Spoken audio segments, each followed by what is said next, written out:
সবাইকে শুভেচ্ছা। Government sponsored একটি প্রচারণা বাজারে ছাড়া হয়েছে। ভয়ঙ্কর রূপে ফিরবে বাংলাদেশ ছাত্রলীগ।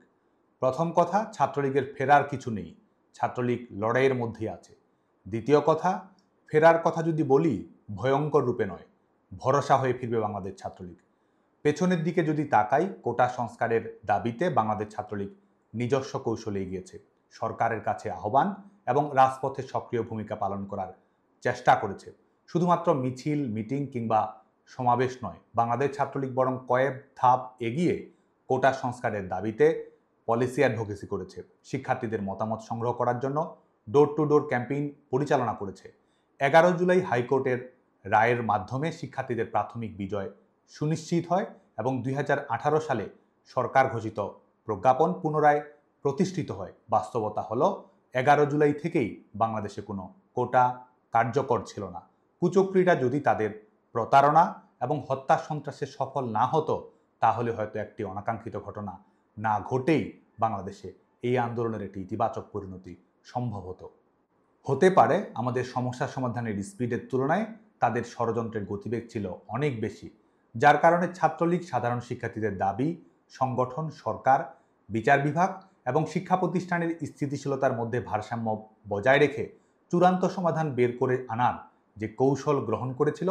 15 জুলাই উস্কানিমূলক হামলার সূচনা করে পরিস্থিতি তৈরি করে তার দায়ভার ছাত্রলীগের উপর চাপিয়ে দিয়ে নিজস্ব এজেন্ডা বাস্তবায়নে এগিয়ে গিয়েছিল ষড়যন্ত্রকারীরা।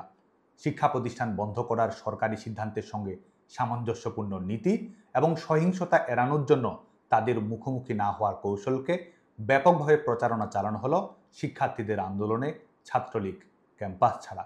মধ্যযুগীয় কায়দায় বাংলাদেশ ছাত্রলীগের নারী কর্মীদের উপর বর্বরোচিত নির্যাতন চালানো হলো, অথচ প্রচারণা চালানো হলো আক্রমণকারী হিসেবে আক্রান্ত ছাত্রলীগকেই।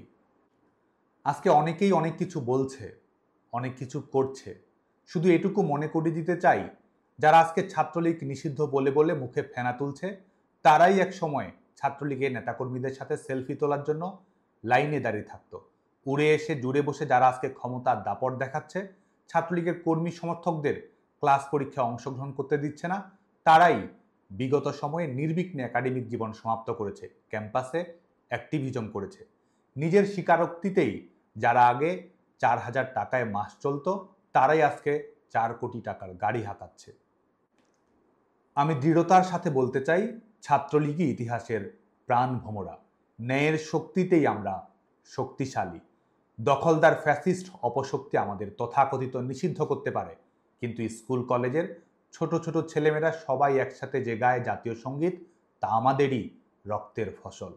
জুলুম করে আমাদের শিক্ষার অধিকার থেকে বঞ্চিত করতে পারে, হাজার হাজার নেতাকর্মীকে কারাগারে প্রেরণ করতে পারে, জীবন কেড়ে নিতে পারে, কিন্তু বাংলাদেশের প্রতিটি ক্যাম্পাসের প্রতিবাদী তরুণের কপালে বাঁধা লাল সবুজের পতাকার ডিজাইনার বাংলাদেশ ছাত্রলীগ।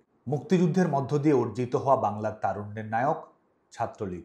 মায়ের ভাষায় কথা বলার অধিকারের জন্য শহীদ হওয়া সন্তানের নাম বাংলাদেশ ছাত্রলীগ। যুগে যুগে স্বৈর শাসকের বিরুদ্ধে প্রতিবাদ করে গণতন্ত্রের দাবিতে জনতার ক্ষমতা জনতার কাছে ফিরিয়ে দেওয়ার লড়াইয়ের নাম বাংলাদেশ ছাত্রলীগ।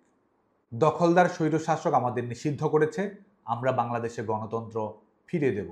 আমাদের সার্টিফিকেট বাতিল করেছে, অবৈধ সরকারের কাছে আমরা সার্টিফিকেট ফেরত চাই না। গণতন্ত্রের জন্য রাজপথের লড়াইয়ে জনতার সার্টিফিকেটই আমাদের কাছে অধিকতর মূল্যবান। আমাদের উপর দমন পীড়ন জুলুম চালিয়েছে, আমরা ন্যায় বিচার নিশ্চিত করব। শিক্ষার্থীরা আমাদের বন্ধু, পক্ষ, প্রতিপক্ষ নয়। আমরা বনামের রাজনীতিতে না, বরং এবংয়ের রাজনীতিতে বিশ্বাস করি।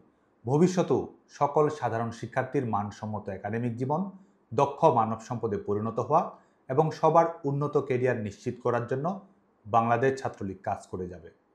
আমি নিশ্চিত করে বলতে চাই, ভয়ঙ্কর রূপে নয়, ভরসা হয়েই ফিরবে বাংলাদেশ ছাত্রলীগ। ভয়ের রাজনীতি নয়, জয়ের রাজনীতিই আমাদের ভবিষ্যৎ। ক্ষমতার তোষামোদী নয়, গণতন্ত্র এবং ন্যায় বিচারের জন্যই আমাদের লড়াই। আপনারা সবাই ভালো থাকবেন, সুস্থ থাকবেন, নিরাপদে থাকবেন। জয় বাংলা, জয় বঙ্গবন্ধু।